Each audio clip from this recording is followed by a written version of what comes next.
Hi hello மக்களே, என்ன இருக்குன்னு பார்த்தீங்களா?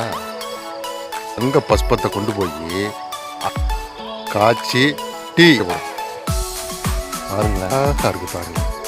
சூப்பர். பார்க்கறதுக்கு தெரியும் இல்லையோ, இந்த பூவை பாருங்க எவ்வளோ பாருங்க. தங்க பஸ்பந்தாயா எவ்வளோ சூப்பராக இருக்கா. 6 மணிக்கு எவனாச்சும் வீடியோ எடுப்பானா? அப்படி இன்னைக்கு ஆவாரம் போட்டி ஜம்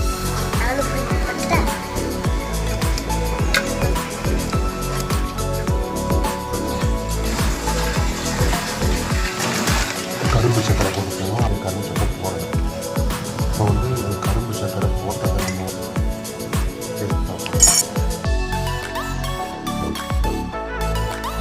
இது கொஞ்சம் யூனிக்காக இருக்குது. ஸோ வளர்ந்து இருக்குது, நல்லா தான் இருக்குது, சூப்பராக இருக்குது. இது வெறும் துவர்ப்பாக இருக்குது, போன கடை ஓகேவா, சூப்பராக இருக்குது.